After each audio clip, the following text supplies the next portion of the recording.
Most of us think of online games as a quick diversion. Maybe you play a round of Tetris or solitaire and then hopefully move on with your day. That's right, but moving on, not always so easy when it comes to the game Candy Crush. It has millions of fans who together spend close to $1 million a day playing the game. Now, these people call themselves addicts, and as you're about to see, doctors say they just might be. It starts with a song. Then sweet confections lure you in. Bright, it's sparkly, there's candy. The smartphone app Candy Crush is played by more than 45 million users each month. It's addicting. It is no joke. It is extremely, extremely addicting. And many admit they just can't stop. It could be hours. It could be hours. Psychologist Dr. Betsy Gard says the symptoms do suggest obsession. That they're avoiding or not giving enough time to work, or school, or family time. That they're spending money and increasing amounts of money. All of which can spiral out of control, a scenario Sonia Guzman, her family, and friends know all too well. I used to watch my brother and my sister play all the time, and I did used to criticize them. I did.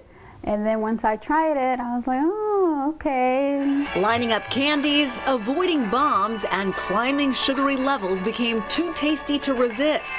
Sonia would squeeze in household chores while waiting to generate new lives in the game.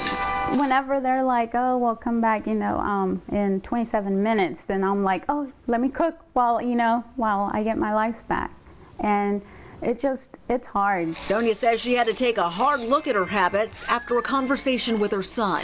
It's like, you're not even listening to me. You're not even listening to a word I'm saying. And I'm like, oh my goodness, how can Candy Crush be more important than listening to my son? But Sonia isn't the only one with a Candy Crush sweet tooth.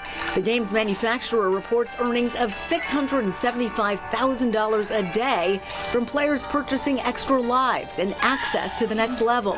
There's certain levels that you get stuck on, and as soon as you can advance to the next level, you have that little bit of euphoria that you were able to do it. Kristen Klingshirn admits she too has a problem that's even affected her work as a radio personality. No joke, laying in bed, I got so into the game.